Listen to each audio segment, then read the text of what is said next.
Bon, bah, c'est parti. Alors, il paraît que la sociologie est un sport de combat. Apparemment, on a un combat à mener. C'est un combat politique, il faut bien le dire. C'est pas un combat électoral. On n'en a rien à foutre. C'est pas la question.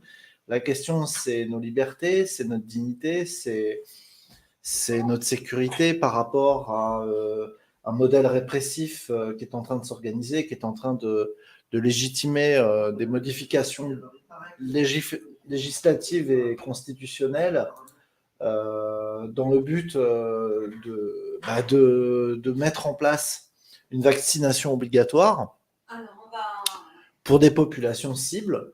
Voilà, est-ce qu'on va se retrouver sur la liste de la vaccination obligatoire? On ne sait pas. Toujours est-il que le fait d'obliger certaines populations à la vaccination montre que nous ne sommes pas dans une pratique normale de la santé. D'ailleurs, toute la fausseté des indicateurs utilisés pour déterminer le droit concernant ce qui relève des décisions prises est complètement absurde, puisqu'on fait un décompte à partir du début de la crise dite sanitaire, c'est-à-dire sanitaire, donc terre, nous faire taire. Voilà, on voit bien que tout ça est cousu de fil blanc et maintenant, on s'apprête à nous demander de tendre le bras. Ouais, ouais. Sur quoi on s'appuie pour soupçonner qu'il y aura une obligation vaccinale par la suite, hein, Mousse, est-ce que tu pourrais lire un peu le texte en italique et on va essayer de traduire un peu ce que nous, on en a compris. Bien sûr, aucun souci. Ouais. Attends, je vais me permettre de reprendre cette capture d'écran que j'avais faite. Et après, je vous lirai un petit 1 qui me semble intéressant. Voilà. Donc, sur ce qui est dit en italique, il est bien indiqué qu'il est crucial que la France réfléchisse à une stratégie vaccinale qui fixe la doctrine de la vaccination. Donc, on parle bien de doctrine, hein, et ce, en amont de la disponibilité d'un vaccin potentiellement efficace. De nombreuses inconnues persistent sur le plan scientifique, mais il est indispensable d'avancer vers l'élaboration de cette stratégie vaccinale afin d'anticiper des questions aussi fondamentales que qui vacciner et comment, dès qu'un vaccin sera disponible. Alors déjà, moi, le qui vacciner, on est passé directement d'une préconisation comme on a eu à droit jusqu'à présent à une action. Qui vacciner, on est déjà dans la finalité. Donc là, on a largement dépassé le cadre d'une recommandation, hein, puisque le qui vise directement la personne et l'action qui est mise en place. Et comment? Bah justement, la réponse viendra par la suite, hein, puisqu'ils vont y réfléchir. Hein. Est-ce qu'il y aura obligation? Est-ce qu'il y aura des populations ciblées? Il faut quand même préciser que c'est la proposition de loi numéro 3543, proposition de résolution à l'Assemblée nationale qui a commencé à débattre à partir du 12 novembre 2020. Donc on est dedans déjà, on est dans la période, ça fait déjà en fait, il a fallu attendre aujourd'hui pour que nous on voit le texte, mais ça fait déjà une vingtaine de jours qu'ils sont en train de bosser, qu'ils sont en train de bûcher à l'Assemblée nationale sur les conditions de vaccination. Et donc la question de l'obligation vaccinale, elle est bien posée là. Elle est bien posée là parce que le dispositif actuel, il existe pour une vaccination normale. Si là on veut modifier la loi et modifier la Constitution afin de modifier la loi pour établir une vaccination dans un modèle différent, c'est bien entendu qu'il s'agit d'une obligation vaccinale. On la soupçonne. Oui. Oui. Parce que, pardon, je vous en prie. Pour tout autre, ce serait une recommandation. Oui. Là, si tu veux, qui vacciner comment? On est directement dans l'action. Il n'y a plus éventuellement ou tu vois, on est dans quelque chose d'assez autoritaire. Ah oui. Mais si vous le permettez, voilà. Je voulais juste rappeler que dans cette proposition de résolution, 35-43, je le répète aussi, c'est important pour nos auditeurs, hein, pour ceux qui sont sur le chat, pour ceux qui écoutent, c'est que il y a un petit 1 qui est indiqué, et c'est ça qui est assez intéressant, c'est que petit 1, il est indiqué être au rendez-vous suppose d'avoir une démarche offensive pour la recherche en vie réelle. Écoutez bien, la recherche en vie réelle sur l'efficacité du vaccin, ses publics cibles et sa sécurité. Expliquez-moi si vous avez compris cette phrase. Être au rendez-vous suppose d'avoir une démarche offensive pour la recherche en vie réelle. Tu veux dire qu'ils vont tester sur nous? Voilà.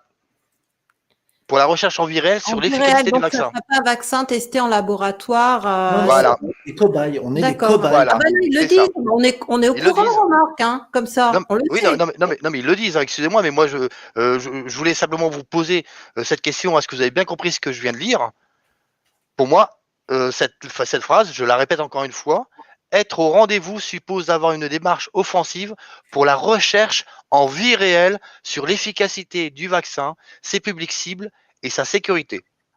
C'est texto, ce qu'il y a dans la proposition de loi. On ne va pas dire qu'on l'ignorait. Hein. Voilà, je vous ai mis donc le fameux petit 1 dans le chat, vous pouvez le lire. D'ailleurs, je vais vous le mettre dans le descriptif sous la vidéo.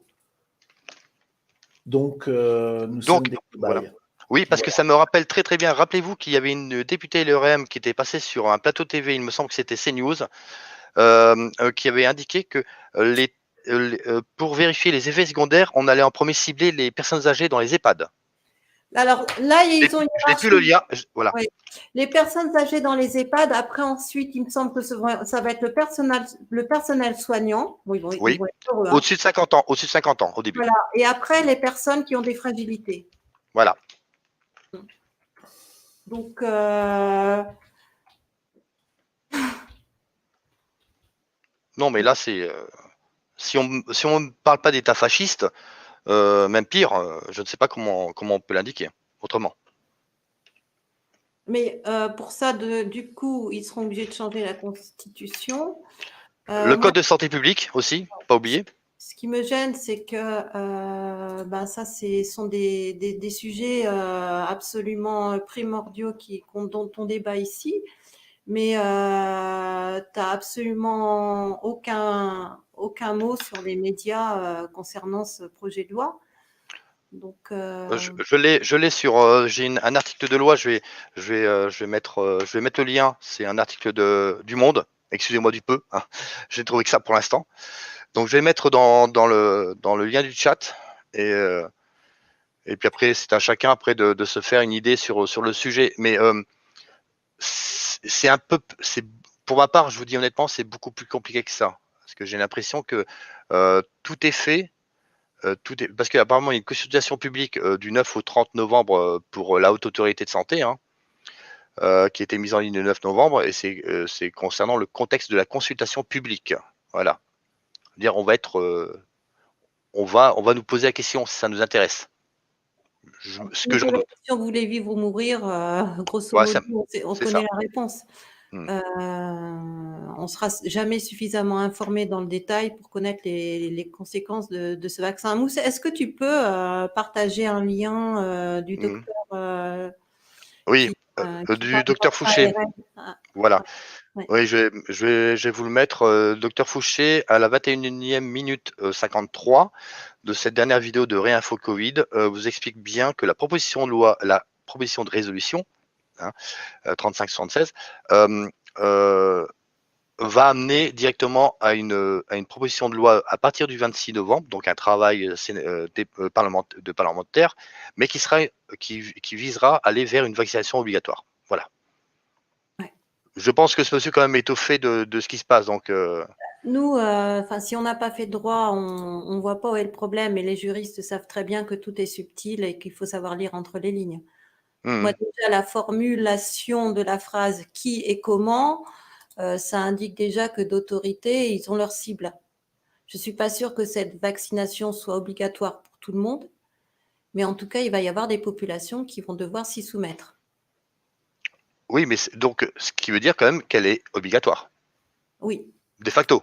Oui, et tu as Et il y a, déjà de toute voilà. façon des obligations indirectes, hein, puisque si il y a des pays qui, je crois,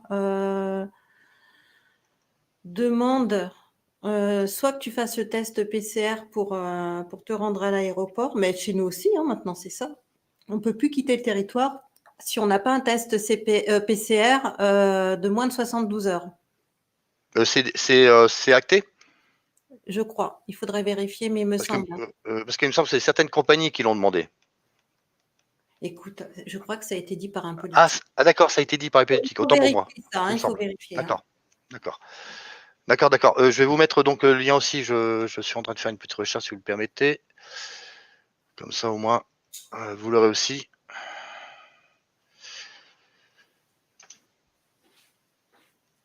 Mais c'est suffisamment parce que pour moi, ça reste une vaccination obligatoire. Excusez-moi du peu, mais ça n'a On a pas. quand même ce grand gourou des médias qui a déclaré quoi? Que ceux qui voulaient pas se faire vacciner,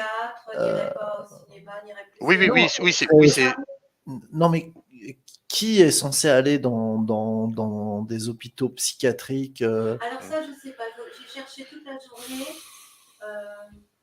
On n'a pas réussi à retracer cette histoire. J'ai cherché toute la journée. Il y avait des bruits qui couraient, mais j'ai pas pu vérifier. On n'a pas trouvé les sources. Ouais. D'accord. Moi, en ce qui me concerne, ce que je me souviens, c'est Christophe Barbier qui avait bien expliqué pour lui, un éditorialiste qui a été apparemment remercié par l'Express, qui n'y est plus là depuis une semaine ou deux, ce que j'ai vu. Hein.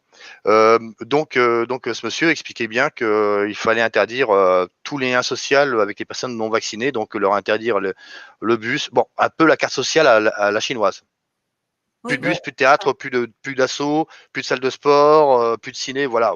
Bon, c'est ça, globalement. en gros, ça va pas être obligatoire, mais tu n'auras plus droit aux acquis sociaux si tu refuses la vaccination. Oui, mais bien sûr, oui, c'est pour cette raison que chacun, de part et d'autre, on a cotisé. Hein. Une sorte de citoyen de seconde zone par rapport auquel le droit ne s'applique plus. Quoi. En fait, tu n'es plus rien à ce stade. En fait. Oui. Voilà. Tu peux te torcher avec ta carte d'identité, en quelque sorte. Hein. Concernant les personnes qui sont en souffrance, ce que j'ai lu, qui a été dit par Olivier Véran, c'est qu'il incite les personnes qui vivent mal les conséquences du Covid d'avoir un suivi chez un personnel, enfin, auprès du système de santé. Alors moi, ça me trouve le cul, ça. Parce qu'en fait, c'est pas qu'ils sont malades, ces gens-là. Quand tu as les restaurateurs qui manifestent et qui sont en colère, ils sont pas malades. Ils sont simplement désespérés. Donc, on va pas médicaliser la souffrance qui est liée aux conséquences du Covid. Non, oui, attendez, aux conséquences du Covid, oui, c'est une chose. On pourrait très très bien en parler de cette affaire de cette fameuse pandémie extrêmement virulente qui a, aux dernières nouvelles, un taux un R0 à 0,5. Oui. C'est-à-dire même, voilà, parce que le R0 de la grippe, c'est 0,7. Hein. Ce qu'on a eu entre 2017 et 2016-2017, c'était beaucoup plus important au niveau du nombre de morts, de létalité, au taux de létalité, voilà.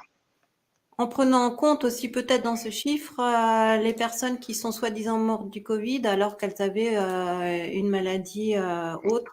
Oui, et ça a été reconnu par notre ministre Véran lors de l'enquête sénatoriale. Oui. Voilà, ne pas oublier qu'il a bien précisé que les gens qui étaient morts dans les EHPAD, ils n'étaient pas certains qu'ils soient morts du Covid.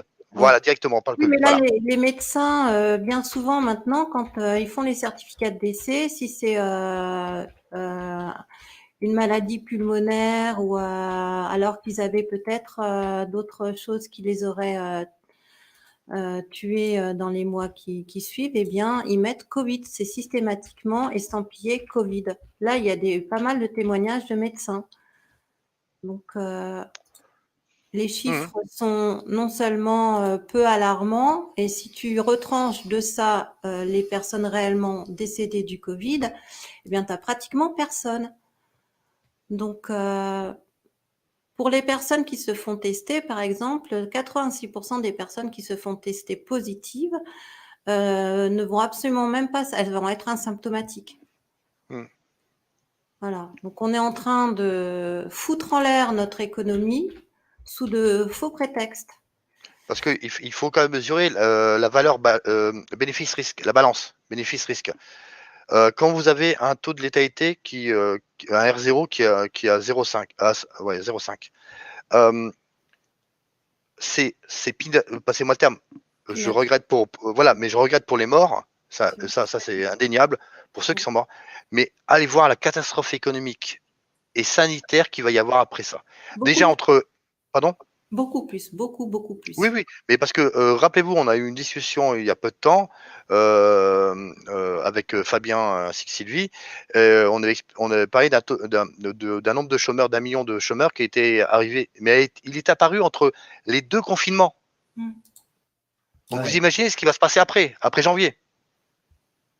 Ouais. Je ne vous en parle même pas.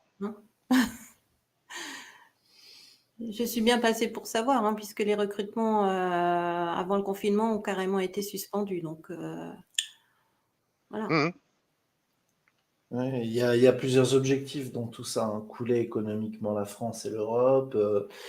Alors oui, à qui profite le crime? C'est justement là la question. Moi, j'ai lu avant-hier, c'est ça, l'agenda 2030, hein, je l'ai lu à Fabien. Oui, 2021-2030, oui. Ouais, où on voit que la France est un très très bon élève, hein, puisque Macron s'est engagé à faire un rapport régulier sur l'avancée conforme au programme, hein, de cet agenda qui quand tu lis sans esprit critique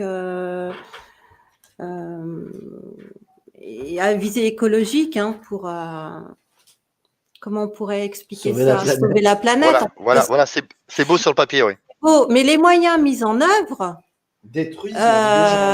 sont beaucoup plus discutables. C'est-à-dire que sous couvert de sauver la planète, il va falloir que les pays mettent en œuvre toute une stratégie pour y parvenir.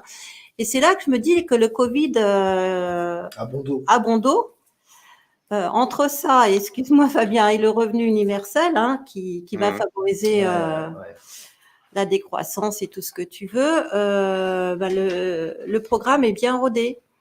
Et Macron est le premier de la classe, là, pour le coup. Il faudrait que je retrouve l'article en question. Ouais. On voit qu'il s'engageait à se conformer aux directives. C'est l'ONU, Mousse, hein?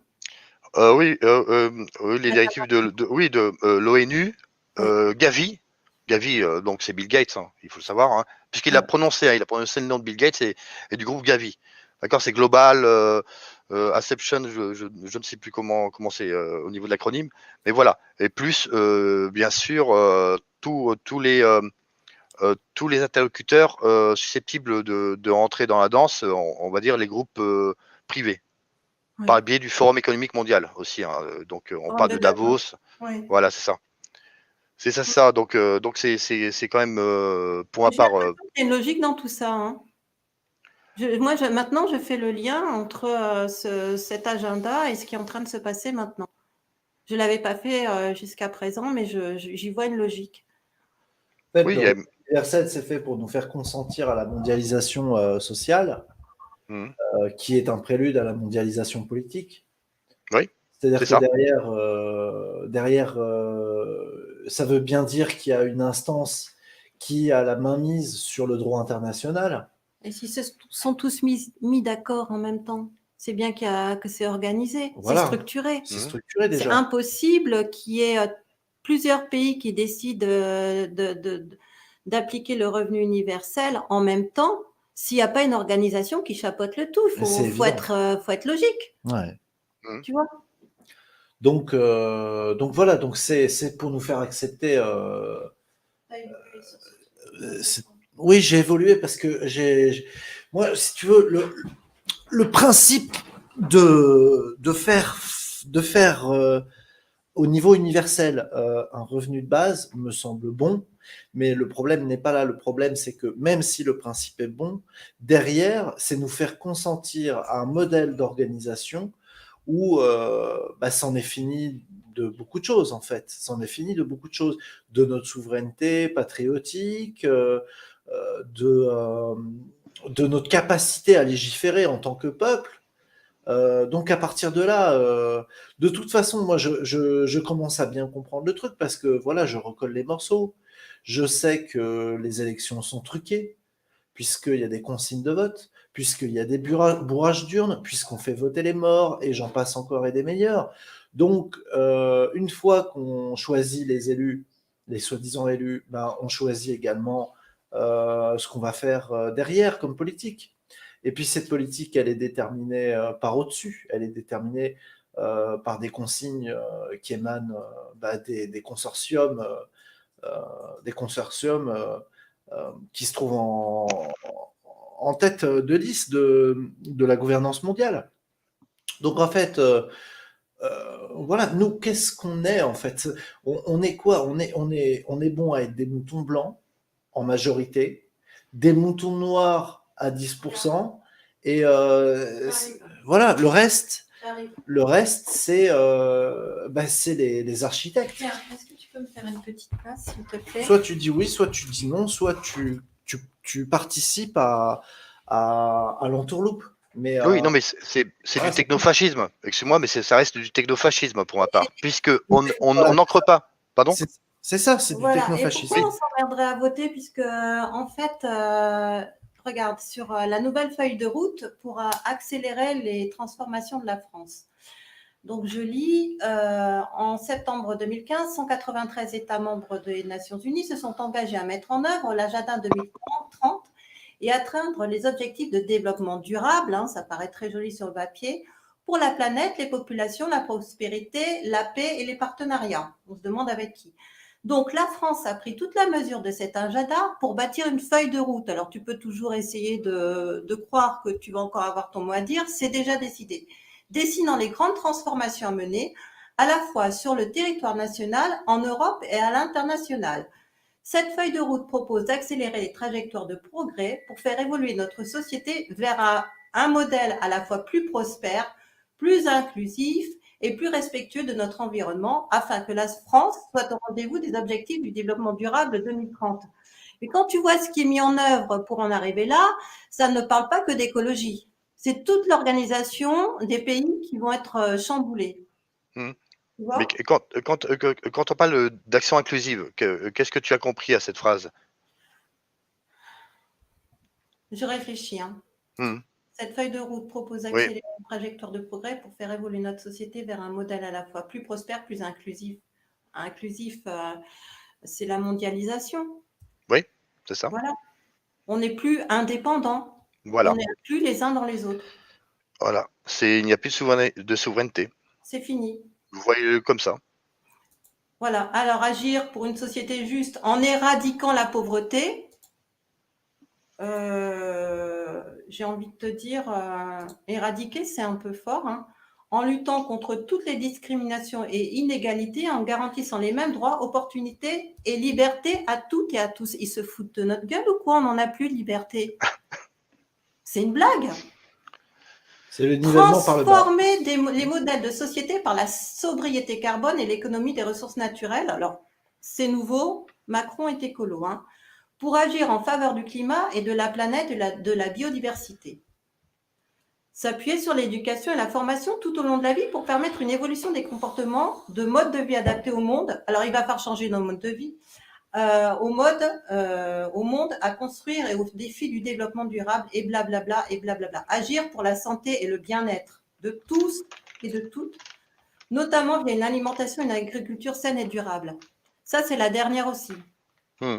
Parce qu'en fait, lui, il prend quand même, dans ce qui a été voté cette année, le contre-pied de ce qui est écrit là. Oui, non, mais il n'empêche que quand il prend le terme durable, ça veut dire juste une économie limitée. Sachez-le, hein, dans le verbiage politique et économique, c'est toujours avoir cette idée que on aura toujours des profits limités. Il n'y a d'écologie là-dedans que la couleur du papier, de la monnaie, du dollar, voilà. Donc là, on voit qu'il a clairement prêté allégeance, hein. La feuille de route n'est donc pas uniquement celle de l'État, mais bien celle de tous les acteurs de la société française, enfin, tous, entre guillemets, hein. L'objectif de la démarche française est de lancer une dynamique de passage à l'action pour atteindre les objectifs de développement durable. Et au fait, une chose à laquelle je pensais, ce qui est assez étrange, c'est que cette proposition de résolution, cette loi, hein, 3576, Ouais. ce qui est étrange, c'est que nous sommes quand même sous couvert d'un conseil de défense. Oui. On serait bien d'accord. Oui, tout à fait. Donc, ce qui veut bien dire qu'on ne passe pas par le Parlement. Bah non. Tout est secret défense à l'intérieur. On ne sait pas les protagonistes qui sont à l'intérieur, ni les intervenants. Ouais. Donc, je doute très très fort que ça passe par le biais du Parlement, puisque de facto, ils ont la main mise pendant plus de 4 mois, sans passer par le Parlement. Alors, il y Par en a, voilà. l'état d'urgence, c'est Sanitaire. décembre. Non, ça continue. Les plaintes. Quoi, il y avait une distinction entre l'état d'urgence et autre chose. Et ça sera reconduit de toute façon. Donc, voilà, ils ont la main libre. Hein. Oui, ils ont les mains totalement libres et ils peuvent faire ce qu'ils veulent par rapport à ça. Mm. Donc moi, quand j'ai entendu de la bouche de notre président, pour rester poli, que le vaccin n'allait pas être obligatoire, j'ai bien entendu dans sa voix, il le sera, tôt ou tard.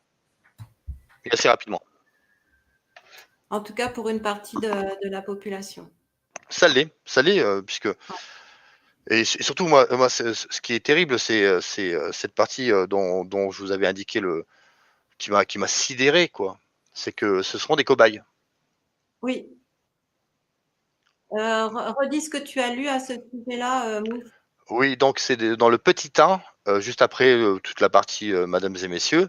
Petit 1, être au rendez-vous suppose d'avoir une démarche offensive, donc on parle bien d'état de guerre, offensive pour la recherche en vie réelle sur l'efficacité du vaccin, ses publics cibles et sa sécurité. Les laboratoires sont déjà exemptés de recours, hein, puisque oui, depuis 2017. Voilà. Oui, donc, on n'aura voilà. aucun recours contre les labos. Oui, contre les effets secondaires. Voilà, en sachant que les effets secondaires sont supposés être au rendez-vous. Hein, alors, en tout cas, non, mais en plus, passez-moi le terme, mais attendez, les labos, le vaccin est le seul élément médicamenteux qui, bizarrement, s'il y a un accident vaccinal, lui, le labo se retire en disant « ce n'est pas de ma faute ». C'est l'État qui va payer. L'État ne paiera pas. C'est très dur pour arriver au niveau des procès. Mais moi, c'est comme comparer un véhicule Mercedes. Je vais citer cette marque. Tu as un accident avec ce véhicule neuf, et tu le fais expertiser. Et on s'aperçoit qu'il y a un défaut. Ben, c'est pas l'État qui va payer. C'est bien le constructeur qui va payer les dommages. Oui, et on t'oblige à l'acheter le véhicule et à rouler avec, hein, n'oublions pas. Oui. Voilà. Donc là, c'est perdant-perdant. Non seulement tu vas être contraint de te faire vacciner sans connaître les conséquences, et en plus, tu n'auras pas de recours contre les labos. Et en plus, il faut savoir aussi que pour l'instant, ces vaccins, il y en a deux par en tête de liste, c'est Pfizer et Moderna. Bien sûr, Moderna, regardez Moderna, ce que ça veut dire à la fin, RNA, oui. Donc c'est ARN. Eux n'ont toujours pas publié leurs données complètes pour que ça puisse passer auprès d'une commission des pairs pour examen dans une revue scientifique. Toujours pas. J'ai même cru comprendre qu'ils pouvaient commercialiser ce vaccin sans que les études soient publiées. Ah bon? Il m'a semblé. Moi, c'est génial. Moi, c'est magnifique. Voilà. Bah voilà, je crois que on est devant l'évidence. Hein. Mousse, est-ce que tu peux expliquer le principe d'un vaccin ARN, hein? De façon très succincte, hein, je ne suis pas spécialiste là-dedans. Vaccin ARN, donc c'est qu'on utilise ce qu'on appelle l'ARN, donc ça veut dire les nucléotides. Donc ça veut dire que c'est un ARN messager. Lui va s'insérer dans l'ADN du gars qui aura été injecté, et il va, comme un OGM, comme une plante OGM de chez Monsanto, va sécréter lui-même ses systèmes de défense contre une agression. Le problème, c'est que derrière, il peut y avoir des... parce que nous avons des éléments dans l'ADN, je ne me souviens plus du nom exactement, mais on peut très bien être sujet à ou être immunisé, premièrement, ou à ne pas l'être, et ou à contracter la maladie. Mais en même temps, on peut instiller à l'intérieur de notre ADN, de notre code génétique, parce qu'on ne sait pas à quoi on a affaire. C'est un nouveau, c'est de la thérapie génique, hein, d'accord, prophylactique, voilà. Eh bien, tout bonnement, on peut très bien sur des sujets à risque qu'ils puissent contracter une maladie qui était sous-jacente chez eux, et qui la mais qui la développe. Voilà. Parce que le principe d'un vaccin lambda, c'est de t'injecter une quantité infime de virus, tu fabriques Oui, des atténué. Voilà. C'est une reconnaissance du système de défense. Ouais. Pas le même principe. Ah non, c'est absolument pas. Ouais. C'est absolument pas la même chose. Hein. Ouais. Non, mais c'est problématique. Après. Mais en plus, est-ce que ça, enfin, je sais pas, est-ce que j'ai pas bien vu la vidéo là du docteur. Ça peut modifier le patrimoine génétique? Moi j'ai un. Tu sais, quand tu touches à la grande mécanique qu'est l'ADN, tu ne sais pas à quoi t'en tenir. Est-ce que tu auras un héritage génétique, un bagage génétique que tu enverras auprès de tes descendants? Mais c'est ça. Quid de la question, oui. Ouais, peut-être. Parce que les enfants, là, ça va être une catastrophe. Peut-être. Voilà, c'est qu'on joue à la roulette russe, là. Là, on joue réellement à la roulette russe. Il s'agit pas il s'agit pas de cliver en disant vax, anti-vax, machin. J'en ai strictement rien à faire. Mais là, on joue avec la même. Passez-moi le terme. Allez voir le rapport sénatorial de 2010 concernant le H1N1. Je vais vous mettre le lien. Je vais essayer de vous le retrouver. Vous allez voir qu'on est exactement sur le même scénario. Sauf que cette fois-ci, ça a été très bien coordonné, ça a été très rapide, ça a été brutal. Mais sinon, on est exactement sur le même scénario. Mais ça pose question. Là, on va vers comment dire. En fait, tu vois, le truc, c'est que on n'a même pas besoin d'étoiles jaunes, tu vois. On remplit nos attestations, on a une carte d'identité, on a un IP, on a un téléphone portable, un smartphone. Donc, il n'y a pas besoin d'étoiles jaunes, tu vois, pour contrôler la population. Elle est déjà contrôlée. Donc demain, ils vont dire, voilà, la tranche sociologique dans laquelle tu fais partie, que ce soit pour une raison professionnelle, pour une raison de santé, pour une raison de tranche d'âge, pour une raison de n'importe quoi, ta tranche sociologique, tu fais partie de la population, obligation vaccinale, et puis petit à petit, on vaccine tous ceux vis-à-vis desquels il y a un objectif réel, parce qu'on sait très bien, on est bien d'accord que il ne s'agit pas d'une vaccination contre le coronavirus. Le Covid, c'est autre chose. D'ailleurs, moi, j'ai beaucoup entendu parler parce que ça veut dire quoi, Covid? J'ai beaucoup entendu parler que ça signifiait Certification of Vaccination, ID. Donc, c'est-à-dire, en fait, le Covid, ce n'est pas la maladie, c'est certificat obligatoire d'identité. Un certificat obligatoire d'identité dans la vaccination. Oui, parce que oui, non, si, puisqu'il y a des études très sérieuses sur l'identité par nanoparticules. Donc, ce qu'on appelle, c'est l'enzyme qui s'appelle la luciférase. C'est tombé comme ça, je sais pas pourquoi ils l'ont appelé comme ça. C'est assez marrant quand même qu'ils surfent un peu sur l'eschatologie biblique. Hein. Voilà, j'arrive pas trop bien à comprendre. Voilà. Et donc, il est bien dit que pour reconnaître la certification de la vaccination, il peut y avoir des nanoparticules fluorescentes par le biais d'enzymes qui vont être détectées par un téléphone qui sera avec un programme bien précis. Vert, tu passes, rouge, tu passes plus.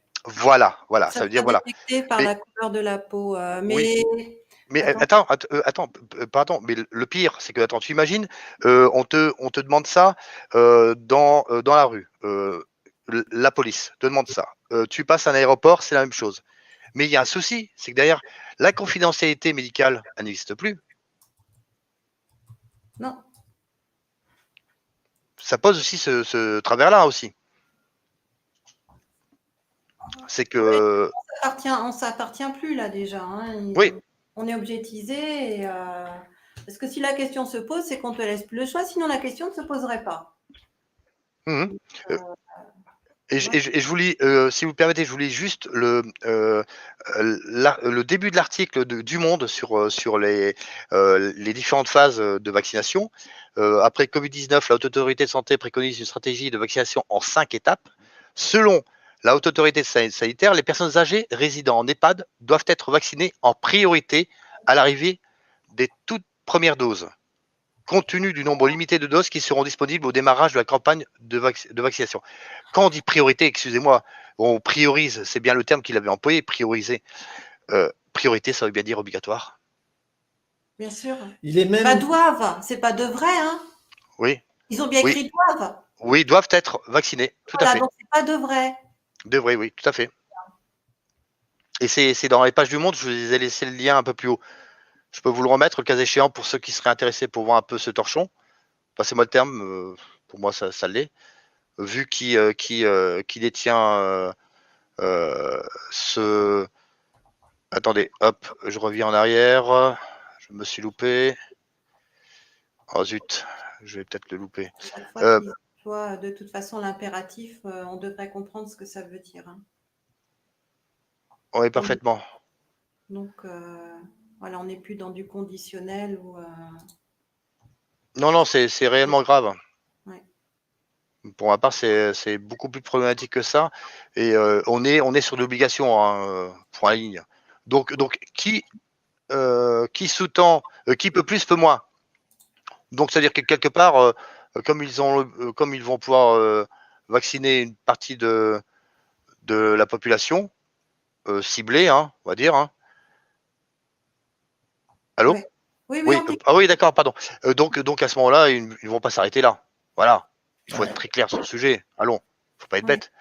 Il faut rester raisonnable par rapport à ça, mais Mais on essaye d'espérer à chaque fois que ça va s'arrêter et au final, ce qu'on voit dépasse nos espérances, entre guillemets, parce que moi, j'ai jamais pensé que ça allait aller si loin, quoi. mais on en avait parlé, Sylvie, tu n'étais peut-être pas présente à ce moment-là, mais auparavant, l'année dernière, on avait parlé avec Fabien, avec d'autres, Oui. de l'éventualité que l'année 2020 allait être une année extraordinaire. Je pense que 2021 sera pas mal non plus. Ouais. Ouais.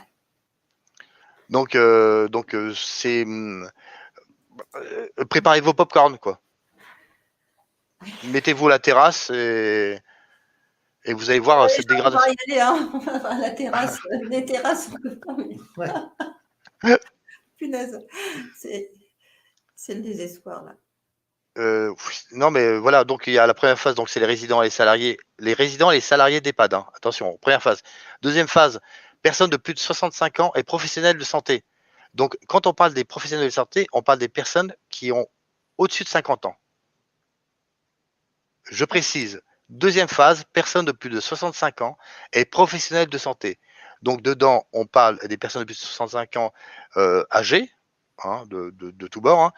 Et puis après, on parle ainsi que les professionnels du secteur de la santé, du médico-social et du transport sanitaire en priorisant les professionnels âgés de plus de 50 ans. Aïe, aïe, aïe. Ouais. Et présentant un facteur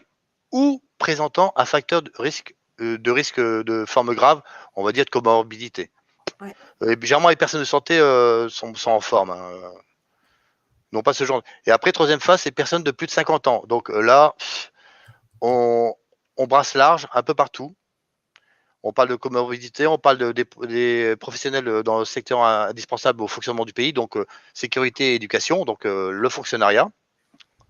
Quatrième phase, professionnels vulnérables et personnes précaires. Donc là, on va prendre les SDF. On parle de personnes précaires, donc il est bien dit que que ce sont des personnes qui sont ou dans la Haute Autorité de Santé recommande d'élargir dans un quatrième temps aux professionnels dont l'environnement de travail favorise une infection, contact régulier du public, milieu clos. Milieu clos, ça veut dire quoi? Les bureaux. Et aux personnes vulnérables ou précaires ayant un pronostic moins favorable en cas d'infection par le Covid-19. Résidents d'hôpital psychiatrique, sans domicile fixe, détenus. C'est sympa. Hein. Et 5e phase, personnes de plus de 18 ans. Mon Dieu. Donc, enfin. C'est déjà planifié. Oui, bah oui, non, mais c'est indiqué, c'est dans Le Monde. Hein, je vous ai mis l'article. Oui, mais il faut être logique, quoi. S'ils ont déjà défini toutes les tranches d'âge, c'est qu'on n'est plus du tout dans le choix ou la supposition. Oui, non, mais j'insiste, hein, parce qu'il y en a encore qui seraient capables de penser qu'il n'y aura pas d'obligation. Mais là, c'est planifié. Donc, voilà, la suite, ça va être comment, hein, puisque dans la phrase, c'était qui et comment. Et ben comment, certainement en le rendant obligatoire. Ou oui, voilà, mais regardez bien la finesse dans la 5e phase. Il est bien dit, personne de plus de 18 ans. Enfin, dans une 5e et dernière phase, enfin, entre guillemets, sous réserve que les allocations de doses vaccinales auront été suffisantes pour vacciner chacune des populations prioritaires, donc les 4 premières. Oui, voilà. Pardon. Oui, dans les 4 premières, la vaccination des personnes de plus de 18 ans et sans comorbidité pourrait alors être initiée. Alors là, sans comorbidité. Hein. Sans comment. Là, c'est pourrait. Donc, on est dans éventuellement pourrait s'il n'y a pas de comorbidité. Et si les doses sont suffisantes. Le pourrait, voilà. Il est juste s'ils ont les doses suffisantes. Hein. Ce n'est pas pourrait choisir d'eux. Hein. Oui. Donc, bah, nous verrons bien. Je sais pas, mais. Tu as compris, non? Enfin, moi, je ne sais pas s'il y a des personnes qui le lisent ou qui le comprennent autrement, qui nous démontrent qu'éventuellement nos intuitions sont fausses. Hein. Moi, je suis ouverte aussi à des personnes qui auraient d'autres lectures. Ouais, mais moi, j'invite tout le monde, comme le dit si bien Kamel, prenez une croisière de 6 mois, comme il l'a indiqué, c'est pas mal. J'ai déjà réfléchi à plusieurs stratégies. Une fausse carte d'identité ou dupliquer une carte d'identité de quelqu'un qui serait vacciné. C'est bon. J'ai mon pass. Mais non, on va avoir un signe distinctif, tu sais, le signe. Ouais, c'est vrai que c'est assez, c'est incroyable. Ouais. Non, c'est vraiment. Ça va devenir très très tendu et j'ai bien peur qu'avec ce que tu disais auparavant avec le revenu universel, ça n'oblige par ce biais-là d'obliger les personnes qui parce qu'il faut pas oublier dans le revenu universel, on vise qui en priorité sont les couches les plus basses, hein, ok. Mais sous couvert de quoi? Sous couvert que derrière, il peut y avoir, comme ce que j'ai vu sur le site du Forum économique mondial, c'est que contre ce revenu universel, les gens auraient, on éliminerait leurs dettes. Donc, on va parler de dettes sur des sur des crédits. Oh, c'est con, j'en ai pas. Voilà. Ouais. Oui, mais bien sûr, mais derrière, sous couvert d'être vacciné aussi. Hein. Tu n'oublies pas. Ouais, ils ont bien parlé des précaires, donc. Voilà. Ouais. Non, c'est pour ça que quand on parlait un peu d'une forme de coordination mondiale, excusez-moi du peu, mais quand on regarde un peu tous les textes à droite à gauche sur. Ouais. Pardon. C'est là, Mousse? Oui, je t'écoutais. Non, j'arrête pas de couper la parole. Empêche-moi de le faire. Un coup de pied aux fesses. Vas-y. Ça va être difficile et je laisserai le soin à Fabien de s'en occuper. Je lui passe un message, hein, tu vois.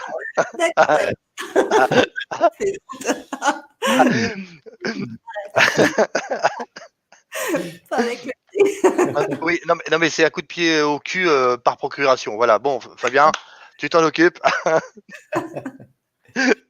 Non, mais voilà, non, mais ça rentre vraiment dans l'optique de ce que l'on voit avec les différentes lois de sécurité globale, avec tout est imbriqué. C'est ça. Il y a vraiment un lien entre ce dont on a parlé tout à l'heure, l'agenda, et tout ce qui est en train de se produire maintenant. Il y a vraiment un lien. Donc, je voulais pas le croire, hein, parce que mais il y a bien un programme supérieur aux intérêts de la France, hein, et c'est évident qu'on n'aura plus jamais notre mot à dire, auquel nos gouvernants respectifs se sont pliés. Bah, ils se sont Mm. vendus, comme le disait Fabien. Ouais.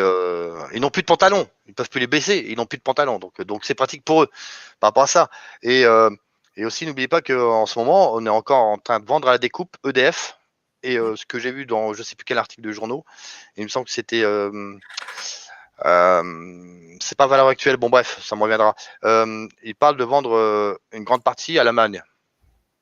Ils ont déjà vendu le TGV. Mm. Quand on la dernière fois sur ton live, Mousse, on parlait des fonds de pension américains, Oui. la privatisation de la santé. Ôte-moi d'un doute, on n'a pas commencé à vendre nos hôpitaux? Non, sur les hôpitaux, j'ai pas encore entendu parler d'articles là-dessus. Mais moi, ce qui est le plus grave pour moi, c'est le fait c'est que notre retraite, les fonds de pension, c'est notre retraite, est vendu quand même à BlackRock, quoi. C'est l'un des plus gros consortiums au monde qui détient en actifs, hein, on parle bien d'actifs, plus de 7 000 milliards de dollars. Ça veut dire que ça équivaut à quasiment 3 fois le PIB de la France. Et je vous parle même pas de Carlyle. Carlyle, d'ailleurs, on en parle très très peu, quoi. C'est Carlyle. Je vous invite à faire des recherches sur cette entreprise très douteuse, très opaque, qui a beaucoup d'acquaintances dans divers think tanks. Eux, je vous en parle même pas, quoi. C'est au-dessus encore. Alors là, apparemment, ce sont les cliniques privées qui seraient concernées. Par exemple, la clinique du Parc Monceau à Paris a ouvert son capital à Naxicap pour absorber la clinique Turin. Mais n'oubliez pas d'une chose, c'est que la plupart des hôpitaux sont en gestion mixte, hein. Ouais. Rappelez-vous, hein. Les Et hôpitaux puis, publics, hein. le radeau des investisseurs. Bah, Les fonds vous voyez, interviennent désormais dans les groupes les plus modestes. Donc, il y avait quelque chose de cet ordre-là.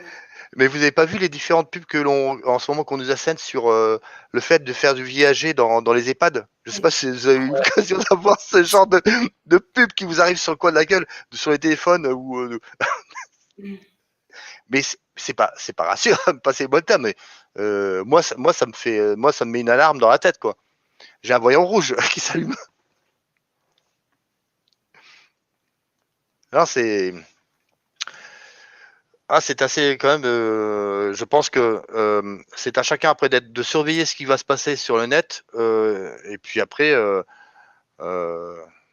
d'essayer de se défendre au mieux par le biais d'associations. Il y a différentes associations, je le répète, hein, on peut en penser ce que l'on veut, hein, mais moi au bon sens, je trouve ça intéressant. Réinfo Covid, ils sont bons, c'est pas une asso, mais ils nous informent assez bien Ouais. des avancées. Euh, Mais là, comme tu disais, les BlackRock qui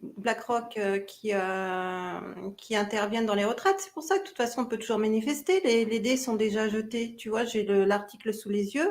oui. Environ 2 tiers des actifs dont BlackRock a la responsabilité sont liés à des plans d'épargne retraite. Leur développement en France et en Europe intéresse donc indirectement le gestionnaire, tout comme les autres gestionnaires, tels les États-Uniens Vanguard, plus de 5 000 milliards de dollars d'actifs. Ces gestionnaires sont aussi français, comme Amundi, etc., etc. Donc, on a déjà privatisé la retraite.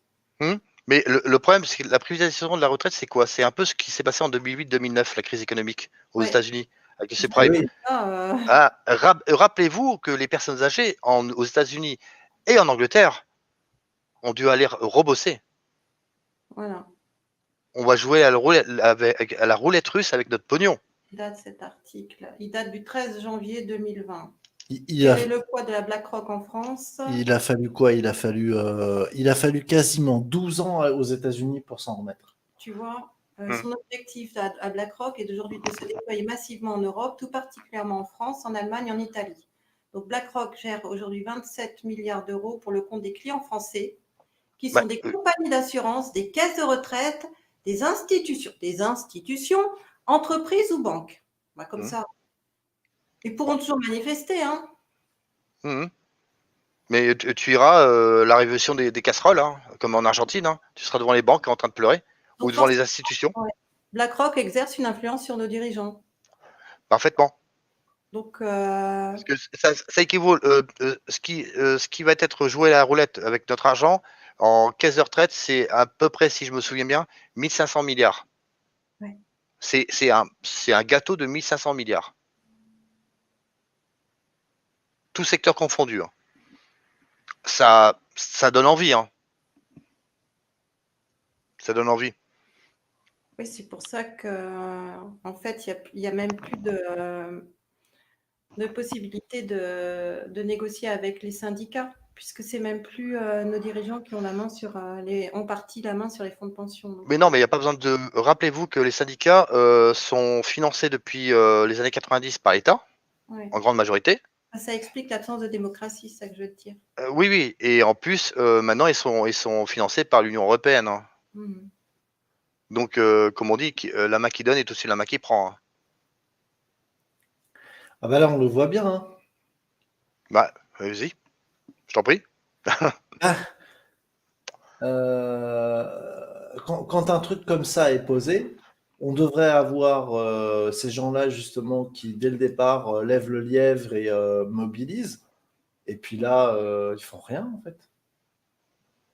Voilà, il y a que les... Enfin, tu vois, c'est invraisemblable. On est au bord du précipice, vraiment. Ouais. C'est la dernière... c'est les dernières secondes avant le dérapage total. Oui, totalitaire. Ah, c'est ça.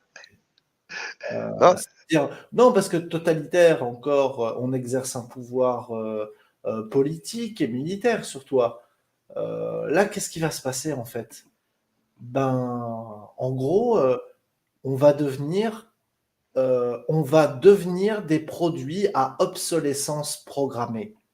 Le jour où tu mets les pieds hors du système, tu es obsolète, tu ne peux plus rien faire, tu n'existes plus. Et s'ils le souhaitent, définitivement. Ce qu'ils sont en train de faire là, c'est qu'ils sont en train de nous retirer nos libertés fondamentales, d'accord, mais aussi nos droits fondamentaux, les plus fondamentaux et celles qui sont organisées par le corps administratif, c'est-à-dire la santé, la sûreté, l'habitat, le droit de consommation, tout ça. Demain, tu es obsolète, tu es persona non grata dans tous ces domaines, tu ne peux plus rien faire. Tu vas crever sur le bord d'un trottoir, on va te jeter dehors de chez toi, même si tu es propriétaire, parce que la personne qui est propriétaire sur le papier, c'est la personne administrative, et à partir du moment où elle a été rayée, déclassée de ses libertés, eh bien, on saisira tes biens. Oui, ça peut être le cas, mais je vais aller sur de la prospective encore plus intéressante. Ce vaccin ARN, par exemple, il modifie ton génome, ok, tu le transmets. C'est une hypothèse, hein, je vous la fais comme ça. Moi, ça me rappelle un peu Monsanto. C'est pour ça que je suis venu au vaccin OGM comme les plantes OGM de chez Monsanto, Bayer. Tu déplaces ce patrimoine génétique modifié auprès de tes enfants. Ils développent, je ne sais pas moi, peut-être des caractéristiques intéressantes. Qui pourrait ne pas dire que le labo qui a vacciné, le père, se dit voilà, privatisé. Voilà, intéressant cet organe-là chez votre fils, c'est nous qui l'avons développé sous couvert d'une hypothèse, c'est juste de l'anticipation. Eh bien, il pourrait dire j'ai une propriété à l'intérieur de ce corps. Mais ça fait quand même quelques années que aux États-Unis, les laboratoires sont déboutés de leur demande de pouvoir privatiser une partie du génome. Hein. Ils veulent se rendre propriétaires d'une partie de notre génome. Parfaitement d'accord. Donc, Et c'est écoute, le jour où notre rein appartiendra à un laboratoire ou une partie du génome, hein, je dis le rein pour être plus simple. Ouais, mais je comprends ce que tu veux dire, Mousse, parce que parce ça a déjà été tenté plusieurs fois. oui, mais ça a été tenté cette année avec la loi bioéthique. Eh bien, en fait, ils ont privatisé. Alors, ils ont réussi. Alors là, c'est pas la santé, c'est l'agriculture. Ils ont réussi à privatiser le vivant par l'intermédiaire de tomates, je crois, et de brocolis. Oui. Donc, ça n'appartient plus à Au l'humanité. patrimoine. Ça Voilà. n'appartient, d'ailleurs, ça n'a pas à appartenir, hein. Le vivant n'appartient à personne. Maintenant, c'est un produit qui appartient, je ne sais plus quel laboratoire, mais ils ont réussi à ouvrir cette porte-là. Bon, ça doit être certainement Bayer ou BASF ou Pioneer, ce sont les 3 grands dans le monde sur ça. Donc, et après, n'oubliez pas aussi une chose, n'oubliez pas que notre ancien président, là, le nain, là, comment s'appelait-il avant Hollande? Oui, Sarkozy avait dit l'humain n'est pas une ressource comme une autre. Une ressource. Non, mais je vous assure, il l'avait dit devant tout le monde, hein, devant un parterre de journalistes, c'était à l'Élysée, je sais plus. Non, mais je vous assure que c'est vrai, c'est ce qu'il a dit. Hein. Il n'est pas une ressource comme une autre. Ouais. Et dernière nouvelle aussi, sachez qu'en ce moment, grosse bataille dans l'Union européenne, la Roumanie ainsi que la Pologne refusent le budget de cette année, budget de fonctionnement de l'Union européenne, et refusent la monnaie numérique. Parce que Christine Lagarde est en train de pousser à fond de balle. Oui, tout à fait. Voilà. Tu dis c'est la Roumanie et la Pologne? Oui.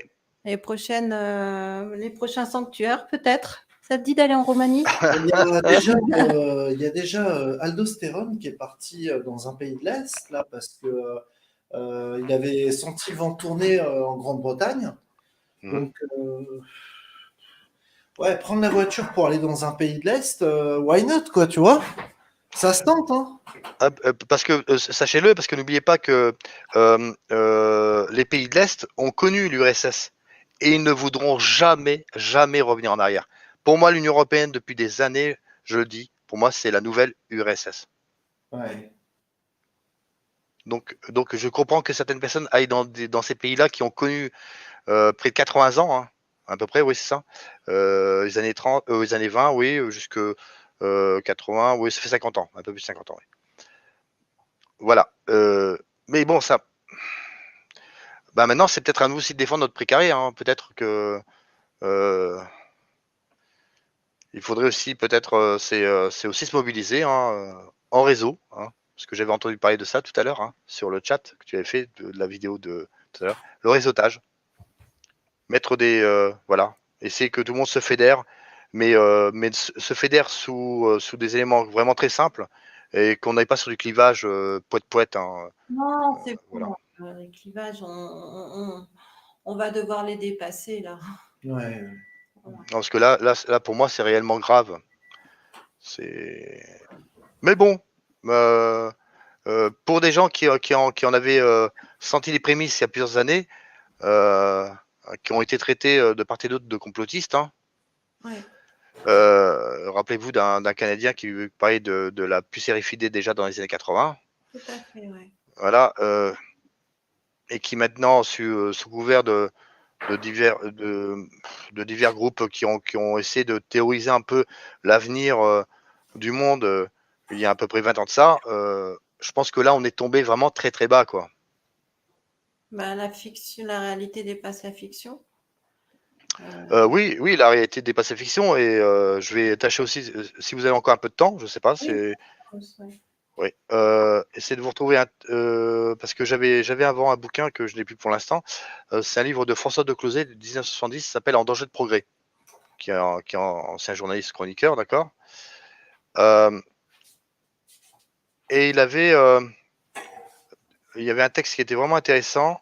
Je vais essayer de vous le retrouver de suite, le plus rapidement possible. Bah, pendant ce temps-là, essayez de, si vous pouvez permettre, de meubler un peu. Je vous en prie. Ouais, donc par rapport à... Alors je vois, il y a Frédéric Parmentier. Salut Fred. Bonjour Frédéric. Donc en fait, là où on est en train de nous la mettre aussi, c'est ça, c'est que ils utilisent l'eschatologie pour nous dire attention, il y a piège et tout. Mais en fait, c'est comme si, comment te dire? En fait, ils marquent leur territoire d'une façon qui fait que quand tu dis les choses clairement telles qu'elles sont, en utilisant les vocables qu'ils ont mis en place, en citant leurs propres propos, bah derrière, on va te dire conspirationniste, en fait. Alors que bah, c'est eux qui ont choisi ce vocabulaire pour être explicite, de sorte à ce que les personnes qui dénoncent le truc soient considérées comme des illuminés qui pensent à la fin du monde. Mais quelque part, là, on est au bout du processus. C'est-à-dire qu'ils pensent avoir... je ne sais pas s'ils pensent avoir décrédibilisé le, la théorie du complot au point d'être invulnérable, ou si au contraire, en fait, ils essayent les derniers ressorts qu'ils ont encore pour essayer de faire passer le truc. Et puis derrière, après, ça va être à coup de matraque. Parce que ils sont à bout d'arguments, en fait. Tu vois. Ouais. Et si vous permettez, juste un petit paragraphe du livre de François de Closet de 1970, parce que ce monsieur avait fait des livres très intéressants dans les années 70, et après, bizarrement, ici, à partir de 2010, il a commencé à virer. Mais il a dit tout le contraire. Il explique: le développement des sciences et des techniques paraît posséder deux caractères fondamentaux. Agissant au niveau des moyens, il peut être mis au service de n'importe quelle fin, utile ou nuisible. Transformant le monde de façon partielle et anarchique, il remplace l'ordre antérieur par le désordre. Il n'est pas possible de le considérer comme un phénomène bénéfique et auto-justifié. C'est au contraire un processus dangereux qui peut également apporter le meilleur ou le pire. Ouais. Eh oui. C'est pour ça qu'on parlait de technofasciste. Ouais, ouais, ouais, ouais. Et c'est... Après, bon, nous, on essaye de s'informer comme on peut. Mais moi, j'ai remarqué, je sais pas si tu as noté ça, Mousse, que apparemment les algorithmes sur Google ont changé. Il y a des choses que j'ai beaucoup plus de difficultés à trouver maintenant quand je cherche des informations. Sur YouTube? Sur Google. Ah, oui, oui, oui, oui, tout à fait. Ouais. J'ai aussi des Ouais, anciennes infos, j'arrive plus à je mets beaucoup de temps à les retrouver. ouais, bah, le jour où ils mettent la main là-dessus de façon plus offensive, ça risque d'être vraiment compliqué, hein. Oui. Et si vous permettez encore un dernier paragraphe qui est vraiment intéressant. En outre, les répercussions d'une découverte ou d'une invention dépassent très largement le cadre étroit de leur application. La télévision remet en cause l'enseignement. La médecine s'attaque aux notions traditionnelles de vie et de mort. L'automobile bouleverse les structures urbaines. La psychanalyse impose une nouvelle conception de la sexualité, etc. Ça Ouais. dépend dans les mains dans lesquelles ils sont. Salut à tous. Salut à toi. Comment tu vas? Ouais, on m'entend donc. Bon, donc individuellement, je vous salue.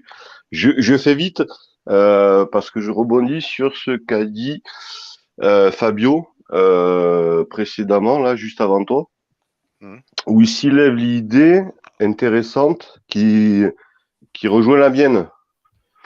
Avec, notre chemin, du coup, ça fait une petite nuance, mais c'est un peu la même idée. Donc, à un moment, ils affichent le truc. On sait que dans une certaine spiritualité, puis de toute façon, pour faire avancer leur projet, ils sont bien obligés, c'est notre projet, euh, de, de l'inscrire quelque part, parce que sinon ils avancent pas, hein, faut être clair. Et du coup, ils nous offrent l'opportunité, ils nous offrent les chercheurs qui du coup ont plus de voix que d'autres, et qui font que d'autres chercheurs un peu plus fainéants finissent par entendre aussi. Et effectivement, implicitement, il lance le débat. Et c'est ce que tu disais avec d'autres mots, jusqu'au moment où il y a un débat qui se fait, et à partir de là, en ressort, je dirais, une forme de vote qui fait que si ça passe pas, ils sortiront les matraques. C'est tout à fait ça. Et j'avais juste précédemment, enfin 2 minutes avant que tu dises ça, envie de monter pour dire ça, c'est qu'effectivement, je constate moi aussi, enfin, je crois constater que la voie qu'on nous laisse, même s'il y a des strikes, etc., on connaît, hein, la voie qu'on nous laisse, c'est justement, effectivement, pour, en fait, et c'est là que moi j'ai ma petite variante par rapport à ta pensée qui complète la mienne, en fait. Hein, je la juge pas mal. Je pense qu'il nous donne l'opportunité d'ouvrir la fenêtre d'Overton. Alors, pour rappel, pour pas faire le savant, la fenêtre d'Overton, c'est balancer une idée qui est tellement forte qu'elle sera rejetée. Et à partir du moment où tu balanceras un truc un peu plus light, vu que les esprits sont préparés, eh bien, cette idée-là passera. Voilà. C'est tout ce que j'avais à dire. Et je sais pas, j'entends plus personne. Oui, non, non. C'est probable, hein. T'as raison, mais enfin, voilà. Le problème, c'est que c'est eux qui mènent le bal, tu vois. Ah, c'est eux qui mènent le mal, ouais. C'est eux qui font les demandes par leurs institutions, c'est eux qui font les propositions de loi, c'est eux qui les votent, et à tout moment, le texte peut être modifié. Mais quoi qu'il en soit, ils essayent de faire passer quelque chose. Et ce quelque chose est clairement en notre défaveur. Parce que visiblement, il y a quand même, ça fait longtemps qu'on en parle, l'intelligence artificielle qui est dans les tuyaux. Il y a quand même l'AFD, ça fait longtemps qu'on en parle aussi. Je veux dire, c'est pas un secret. Attali, ça fait 20 ans qu'il en parle dans les médias. À un moment donné, tu es en droit légitime de ne pas faire confiance à ce système. Oui.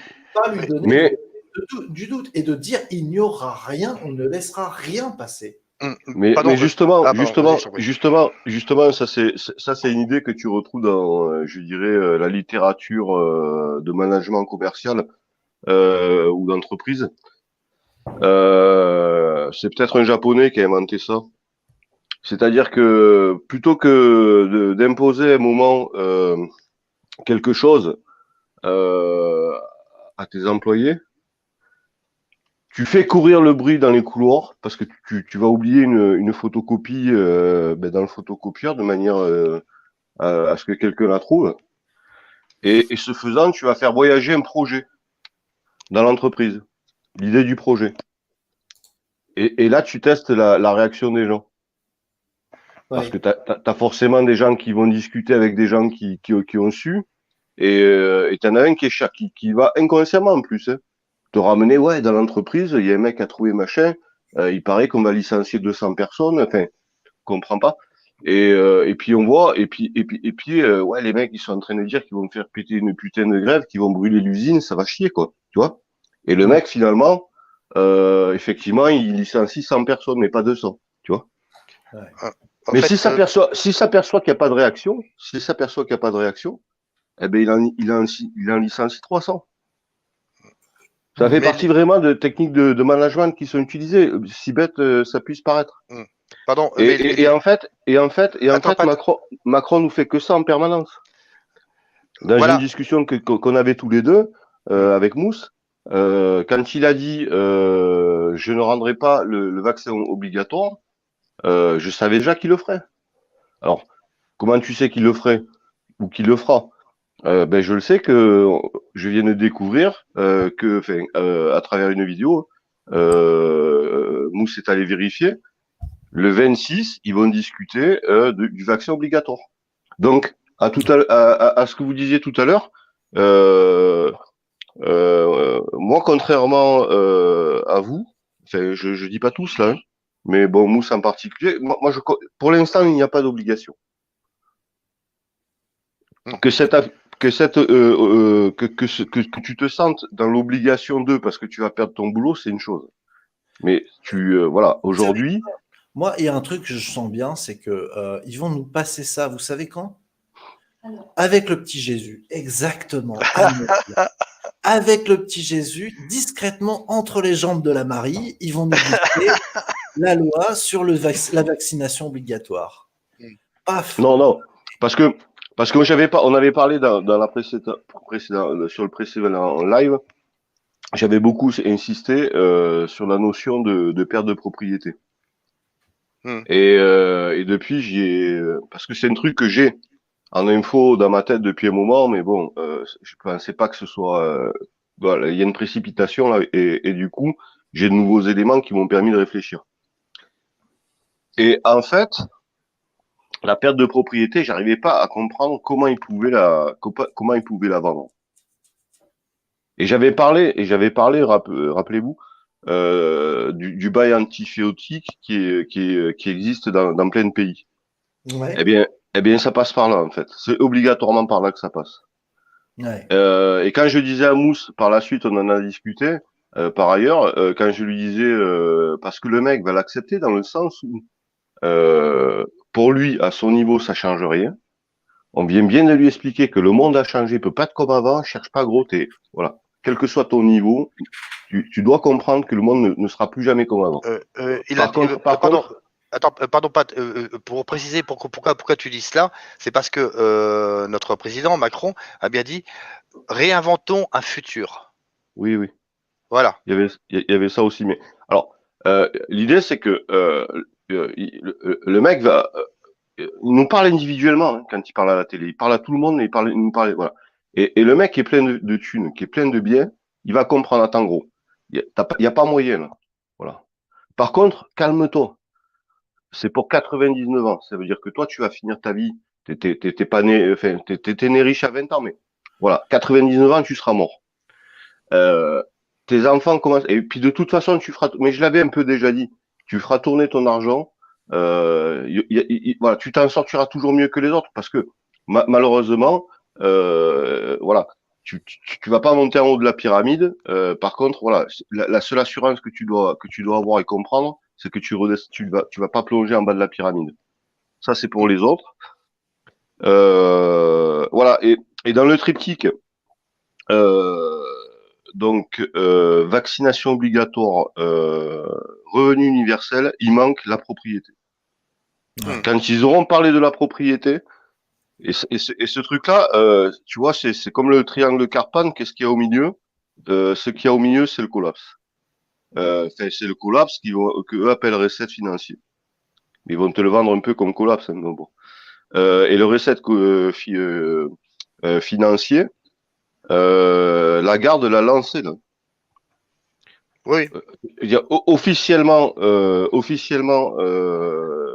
j'en ai pas la preuve, mais j'entendais aujourd'hui un reportage, une interview, et c'était Delamarre qui le disait, un économiste. Il disait qu'elle avait appuyé sur le bouton reset. Sauf que il y a une consultation en mode Macron. Vous vous rappelez comment les doléances, les cahiers de doléances, ils sont perdus. Voilà. Elle va faire le tour de l'Europe là, puisqu'elle est responsable de la BCE. Elle va faire le tour de l'Europe pour entendre les doléances de chacun. Mais en réalité, c'est déjà, si c'est pas déjà acté, c'est comme acté, quoi. Oui, non, mais pardon. Dans un violon. Oui, c'est ça. Mais pardon, c'est simplement pour revenir sur ce fameux grand reset. Je tiens à le rappeler, tu n'étais peut-être pas présent, tu n'as pas entendu. Il y a le fait, c'est qu'en ce moment, elle essaie de mettre en place l'euro numérique. Deux pays résistent actuellement, c'est la Pologne et la Roumanie. Voilà. Donc elle s'est fâchée avec eux, ainsi que Macron. Donc il faudrait que par effet de contamination, ça puisse aussi entraîner d'autres pays Ouais, normalement, dans l'Union européenne. Voilà. Ouais, parce que elle, faut se rappeler que elle est à la BCE, mais précédemment, elle était au FMI. Au FMI, elle avait une portée mondiale. Et je vous ai parlé de ça la dernière fois. Elle a une portée mondiale au FMI. Il y a forcément des gens qui n'étaient pas comme elle, patronne ou patron du FMI, mais qui quelque part sont des espèces de doublons de cette personne et qui vont aller traverser la planète pour aller prêcher cette parole-là. Les garde-fous, c'est pas la Pologne à mon avis. La Pologne, ils n'existent pas, ils vivent parce qu'on a emprunté que 80 milliards et on leur a donné une partie, quoi. Tu vois. Donc c'est pas eux le problème. Le problème, c'est les États-Unis, la Russie, l'Inde et la Chine. Éventuellement l'Afrique, mais c'est à un autre niveau que ça à mon avis, pratique. Voilà. Mais c'est certainement pas, faut pas s'accrocher avec la Pologne, là, gros. La Pologne, personne n'en a rien à foutre, quoi. Oui, non, mais je te parle sur un point de vue uniquement du territoire de l'Union européenne. Attention, je te parle que de ça pour l'instant. Ouais, Voilà. j'entends bien, mais bon, si demain on décide de se fâcher avec les Polonais, ils meurent de faim. C'est aussi clair que ça. Attends, Mais ils ont 80% de leur, comment dirais-je, de leurs actifs qui travaillent en Europe, en travailleurs détachés, parce qu'ils ont un SMIC à 400 euros par mois. Donc, ils peuvent pas se fâcher avec personne. Peut-être qu'ils peuvent le faire pour faire les gros bras 2 minutes, mais il y a des gens, en cravate qui vont leur expliquer, quoi. oui, comme la Grèce. Comme la France, par exemple. La SNCF a un fret routier qui s'appelle. Il y en a un qui va le mettre dans le chat. Il y a un fret routier qui appartient à la SNCF. Tu as 50% des chauffeurs routiers qui traversent l'Europe qui sont polonais. Si demain la France dit OK, mais si Macron il dit à la SNCF, bon, à partir de demain on travaille plus avec eux, on travaille avec les Espagnols. On remplace tous les chauffeurs, ils sont espagnols à partir de demain. Ils vont faire comment les Polonais, à ton avis? Si Bouygues renvoie tous les Polonais en Pologne, ils vont faire comment? Ils vont se coucher. Oui. Il y avait aussi l'hypothèse qu'avait mis en exergue Fabien quand tu parlais de la propriété. Il expliquait que si une personne refusait, par exemple, de se faire vacciner et qu'on lui efface d'une certaine manière sa citoyenneté, mais ça va être difficile parce qu'il va falloir vraiment modifier la Constitution, je ne sais pas comment ils vont faire. Ça pourrait être aussi le cas où on pourrait l'exproprier de son bien puisqu'il n'existerait plus de facto. Ouais. Ils sont plus simples. Avec la monnaie numérique, ils pourront bloquer nos cartes bleues. Oui, ça, Sylvie, tu as raison de le rappeler, ouais. Mais j'ai envie de te dire, c'est quand même un truc qui est super, comment te dire, documenté aujourd'hui. À partir du moment où il y a une monnaie numérique et plus d'espèces, tu fais disparaître le mec économiquement quand tu veux. En fait, j'ai une nouvelle info aussi. C'est vrai que j'avais complètement oublié de vous en parler. De sources sûres, certaines banques n'ont plus de liquide en billets de 10 et de 20 euros. Et je vous assure que c'est vrai. Voilà. Donc, ça commence un petit peu à être tendu. Voilà, j'avais 2-3 points comme ça que je voulais balancer. Je vous redonne la parole, hein. Je suis pas venu faire mon monologue, je le fais des fois. Pas ce soir. Il n'y a plus qu'à prendre date et puis faire ce qu'on n'a pas osé faire au début du mouvement, quoi. Ouais. Surtout aussi avoir un œil sur. Et cette fois-ci, il ne faudra pas hésiter devant les Lansao. S'informer. Pardon? Tu disais, Sylvie? Il faut surtout avoir un œil sur les décrets et s'informer, voilà, prendre l'habitude d'aller lire un peu ce qui se décide au Parlement. Oui. Parce que nos amis de la force publique n'oublient pas, parce qu'il y a dedans des gens très bien, d'autres un peu moins bien. Ok. Qu'ils n'oublient pas qu'en ce moment, on est en train de les remplacer tout doucement. Par les drones, par ce qu'on appelle les smart cities, donc les villes intelligentes avec la 5G, donc caméra partout, hein, traçage par ce biais-là, et aussi parce que dans les cartons du gouvernement, n'oublie pas une chose, c'est qu'on va on va tenter de privatiser une partie de la sécurité urbaine. Exact. Donc, nos amis qui nous tapent dessus, qui tapent sur le reste N'oubliez pas que vous êtes des chômeurs en attente de licenciement. Voilà. N'oubliez pas, et n'écoutez pas vos syndicats de balles, parce que eux sont grassement payés et sont bien protégés. Après, sur la liste des vaccinables, qui pour l'instant, à mon sens, hein, parce que tout à l'heure vous avez affirmé le contraire, mais bon, moi je le prends pas comme ça. Sur la liste actuelle, ils sont pas en première position, je crois qu'ils sont en 3e position. Mais si le vaccin devient obligatoire, ils seront pas loin d'être en première position. De quelle manière? Simplement, alors je sais pas pourquoi, apparemment. Tu sais pourquoi? Alors je vais te dire pourquoi. Pardon, je sais pas pourquoi. Vas-y, je t'écoute. Pardon. Ils veulent vacciner les plus fragiles, mais également les personnels en rapport avec les plus fragiles. que ce soit au niveau santé ou au niveau social. Pourquoi les pauvres seraient prioritaires à la vaccination sur ceux qui ne fréquentent pas les services sociaux? Vous pouvez m'expliquer? Après, Est-ce qu'on n'est pas un peu en train de préparer, j'ai l'impression, une espèce de sélection? Quand ils disent éradiquer la pauvreté, qu'est-ce que ça veut dire? C'est ça. Je crois, ouais, éradiquer la pauvreté avec le double sens, on peut comprendre qu'ils veulent buter tous les pauvres. Quand même, hein. Ouais, tout à fait. Alors, juste par rapport à ce que tu viens de dire, Fabio, tu as fait une vidéo il y a 2 jours qui était très intéressante et qui justement disait, en fait, tu faisais une analogie entre le vaccin et donc son mode de fonctionnement et le mode de fonctionnement d'un homme dans une société vaccinée. Le virus du virus. Ouais, la vaccination proposée par le système, c'est de mentir. Et à partir du moment où tu pratiques le mensonge d'État, où tu relayes le vocabulaire et les arguments officiels des institutions, c'est vieux comme le monde. Alors, c'est pour ça, Je vous c'est pour renvoie. ça, il y en a un qui est un biologue, un vieil écho. Juste comme ça, je termine ma phrase, après je me tais au moins pendant un quart d'heure. Non, je déconne.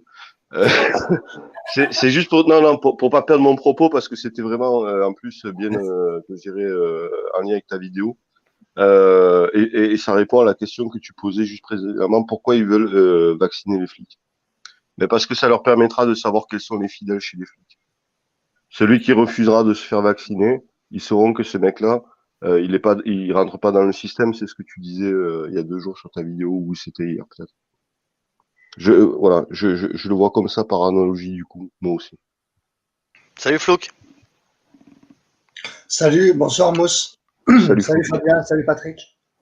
Ouais, j'aurais juste aimé que Fabien me dise est-ce que j'arrive à me faire comprendre et est-ce que En fait, ce que je dis est débile ou pas quoi. est-ce que tu penses que c'est une sorte de nuit des longs couteaux maniée à la seringue obligatoire? Je sais pas ce que c'est que la nuit non couteau. Je suis assez inculte comme garçon.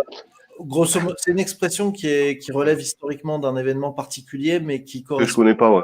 aussi au niveau métaphorique à l'élimination de l'opposition dans les dictatures. Ben Tu sais, ouais. tous ceux qui Voilà. sont susceptibles de gêner aux entournures un dictateur, quand il prend le pouvoir, il s'en débarrasse. Je crois que c'était Saddam Hussein qui avait fait ça.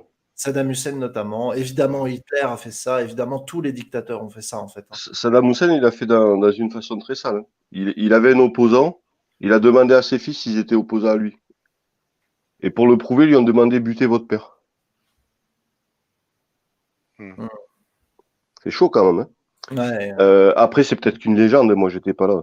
Mais ouais, le mec, il refusera de se faire vacciner, que tu sois policier ou pas. Mais pourquoi vacciner les policiers en premier plutôt que les autres? C'est parce qu'ils sont censés te protéger. Donc, si le mec, tu lui dis, voilà, tu prends ta picouse ou pas? Je prends pas ma picouse. Ok, tu prends ta balle dans la tête. Ouais. Alors après, il y en a qui se feront vacciner pour être plus proche du pouvoir et peut-être pour les assassiner aussi. Hein. Je veux dire, là, on est dans la métaphore de la FM. C'est l'art de la guerre. Hein. Ouais. Mais alors Flouk, dis-nous tout. C'est pas facile de rebondir après ça. C'est que moi, j'ai tendance à partager un peu. Je comprends le point de vue de Pat, parce qu'il de Patrick apprend, parce qu'il. Je te rassure, hein, tu te fais comprendre dans ton discours, hein, que l'analyse que tu donnes est à peu près correcte. Hein. C'est ou bien vous participez au système et vous acceptez la vaccination, parce que moi, en même temps, j'ai vu aux infos, là, les infos mainstream, que le vaccin ne serait pas obligatoire. Donc, ils veulent pas le rendre obligatoire. Hein. Mais pour ça, ils vont utiliser la fameuse technique de la fabrique à consentement de l'ingénierie sociale. Hein. C'est-à-dire, ils le font accepter, ils le font passer comme quelque chose de socialement acceptable. Hein. D'universel. Ils peuvent passer par l'universalisation, mais c'est pas le seul ressort dont ils disposent. Oui. Ils ont plusieurs techniques pour ça. Il y a des techniques de manipulation de l'opinion. Oui, mais la technique de manipulation, là, elle dure depuis 1 an. Alors, juste un truc, Flouk, pour étayer ta pensée. Merci. On vient d'apprendre, aujourd'hui, on est plusieurs là, le 26 janvier. Non. Si. Non, décembre. Décembre, études. 26 attendez. décembre? Oui, non, Non, voilà, je pense c'est que c'est études. janvier, rappelle-toi. Euh, Ouais. non. C'est en études. C'est en études, d'accord, mais ça devrait passer par le Parlement au mois de janvier pour être au mois de décembre pour être débattu et au mois de janvier ce serait acté. Mais le problème c'est ce dont on parlait tout à l'heure, tu n'étais peut-être pas présent, mais comme il y a un conseil de défense déjà qui est déjà établi, ils ont les mains libres. Ouais, mais alors oui, mais ça veut dire que c'est un gilet de G2. D'accord, vas-y. C'est-à-dire que dans un premier temps, je soumets l'idée que il faut le débattre parce que c'est démocratique. Et puisqu'on est en état d'urgence et puisqu'il y a un conseil de guerre, le conseil de guerre dit que pour l'instant, on n'attend pas que le Parlement ou l'Assemblée nationale se soit décidé et on passe à l'action. Mais bon, il faut quand même bien se rendre compte qu'ils sont en train d'essayer de l'opposer sur les textes de loi, quoi. Ils emploient un ton impératif. Donc, Flouk, c'était juste pour te dire ça. Alors, c'est vrai que bon, on a des points de détail tous sur un peu différents, mais c'est des points de détail en fait. Et puis il y a le fond et la forme, je répète. Parce que là, on analyse la forme, mais est-ce qu'on analyse le fond? Bah, oui, non, mais oui, le fond, c'est ce que je disais auparavant hein, dans cette proposition de résolution, quand il est expliqué dans le petit 1, je le répète, parce que vous n'avez peut-être pas entendu ni Flouk ni Patrick, c'est dans ce petit 1 de cette proposition de résolution, il est écrit « Être au rendez-vous suppose d'avoir une démarche offensive pour la recherche en vie réelle sur l'efficacité du vaccin, ses publics cibles et sa sécurité. » Et quand on parle de sécurité, on ne parle pas de la sécurité du public cible. Hein. En tout cas, ça, c'est un texte qui est tiré de où C'est un texte qui vient d'où, ça? Proposition de loi, écoute, proposition de résolution sur le site de l'Assemblée nationale. Voilà, 35-76. Ah ouais. Encore une fois, moi, je souligne le ton employé. Suppose et non pas supposerait. Donc, le ton est impératif. Et dans le mot... Pardon. Vas-y, je t'en prie. Merci en tout cas, merci à Patrick d'être passé déjà pour avoir contribué à cette émission. Bon, bah voilà, qu'est-ce qu'on peut dire? Tout a déjà été dit là. Ouais. Et qu'est-ce qu'à se résigner. Ouais. Ah. Je laisse tout à chacun ses responsabilités. Moi, il est clair que... C'est ça, non? Pardon? La mort ou la prison, en gros, c'est ça, non? Un Flouk? Non, mais je sais pas, ça plombe l'ambiance à fond, quoi. C'est pas cool comme info, quoi, c'est sûr. Moi, je suis contre. Ouais, c'est pas cool, mais c'est la stricte réalité. Hein. C'est quand tu vas fouiller, parce que j'avais par rapport à une vidéo que j'avais mis en ligne aussi, et on en avait parlé déjà auparavant. C'est quand même problématique puisque même dans l'article du Monde, on parle bien d'obligation vaccinale. Parce que si tu prends uniquement la première partie, hein, je le répète, c'est selon la Haute Autorité de Santé, les personnes âgées résidant en EHPAD doivent être vaccinées en priorité. Il y a 5 étapes. Ouais. Je vais te partager je t'ai partagé le lien sur Messenger.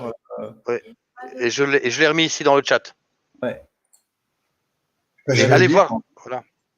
Il y a 5 étapes et la 5e étape, c'est toutes les personnes majeures, en fait, toutes les personnes de plus de 18 ans sans comorbidité. C'est terrible. C'est terrible. Bon, il n'y a plus qu'à, chacun se construit un petit bateau, va faire un peu le tour du monde pendant ce temps-là, histoire de voir les effets notables parce qu'on a discuté un peu du vaccin ARN, parce qu'il y a divers vaccins, mais aussi le vaccin ARN, qui apparemment est priorisé pour l'instant. Voilà. Bon, on n'est pas sorti de l'auberge. Donc, nous, pour l'instant, on est dans la 5e étape. Hein. Moi, j'espère que je vais rester là, que je vais pas retomber dans la 4e. Je vais pas rester en liberté. Je vais te faire prisonnier ici avec moi. Je plaisante. Mais non, mais ça va aller. Ouais. Non, mais en tout cas, bon, on vous dit à tous bon courage et soyons sur pied de guerre. Voilà. Il va Alerte. falloir sauter le bouchon là. Ouais, c'est clair. Bon, merci quand même de m'avoir laissé la parole. On est vraiment au pied du mur. Donc, ouais, je t'en prie, Fabien, vas-y. Non, c'était pour te remercier parce que là, je sens que c'est un peu la fin du live. Donc, je te remercie de m'avoir invité et d'avoir pu m'exprimer. Mais moi aussi, ça me désole cette histoire de vaccin, quoi. On ne sait pas ce qu'ils vont mettre dedans, quoi. Visiblement, une protéine, apparemment, ou alors de l'ARN messager. J'ai pas encore bien compris cette histoire d'ARN messager, mais ce que je sais déjà, c'est que il y a des technologies qui existent qui sont pas développées dans le propos des médias parce que de toute façon, ce ne serait pas accepté. Maintenant, est-ce qu'elles sont étrangères aux firmes qui produisent le supposé vaccin, entre guillemets, parce que c'est pas un vaccin au sens propre? Demandez à Pasteur si ça fait partie de la catégorie des vaccins, il vous dirait non. Toujours est-il que ces technologies existent. Est-ce qu'elles sont étrangères aux firmes qui produisent les vaccins? Non. Donc à partir de là, voilà, on a affaire au plus grand coup, au plus grand hold-up. Au plus grand hold-up, mais oui, c'est exactement ça. C'est ça. De toute l'histoire de l'humanité. On est en train de se faire voler notre âme. Notre corps. Et notre corps. Bon. Donc, les cœurs. on va peut-être commencer à chercher à se contacter par d'autres moyens aussi à côté pour avoir une plateforme plus discrète, pour commencer à voir ce qu'on peut faire, où est-ce qu'on peut aller, qu'est-ce qu'on peut faire, parce que là, ça commence à puer du cul, quoi, mais alors violent. Hein. Je sais pas, il y a Discord. Hein. Il y a Odyssée aussi. Ils ont commencé les lives sur Odyssée? Ouais. Il y a Sabine qui est sur Odyssée. Ok. Farida aussi, Belle, je sais plus comment. Bellegoul. Ouais, c'est ça. Et puis, de toute façon, tout est surveillé plus ou moins. Donc, mais moi, ça fait longtemps que je sens qu'il faut prendre des précautions pour pouvoir continuer à communiquer. Hein. Oui, mais ça n'empêche que tout est verrouillé parce que même Odyssée, j'ai l'impression qu'Odyssée, c'est un peu comme quand passez-moi le terme vite fait, comme quand on a fait les Gilets jaunes et qu'ils étaient en réseautage Facebook, ça permettait d'identifier tous les divergents. Et j'ai l'impression qu'Odyssée, ça va être la même chose. Ouais. J'ai l'impression, hein. Je me fais peut-être une idée. Ouais. Je sais pas. Des solutions. Hein. Le jour où il n'y a plus les réseaux sociaux, on fait comment? De toute façon, moi je la connais la technique. Hein. C'est un tour d'illusionniste. Donc, en fait, il te montre ce que tu dois choisir. Et si tu essayes, ensuite, en fait, ils éliminent petit à petit les options. Quand tu montres une option, on va te dire de choisir des options. Et ces options-là, soit ils les éliminent, si ça leur permet de conserver l'option sur laquelle ils veulent que tu restes, soit ils éliminent les autres options et ils gardent le paquet dans lequel tu es parce qu'ils ont l'intention de te laisser dans ce paquet. Et petit à petit, comme ça, ils éliminent tout en trichant complètement dans le process jusqu'à ce qu'il ne reste que l'option qu'ils ont choisie. Et là, tu t'es fait avoir. Donc, en fait, il ne faut pas jouer avec ces gens-là. Il faut leur casser la gueule. Et il faut leur casser les reins.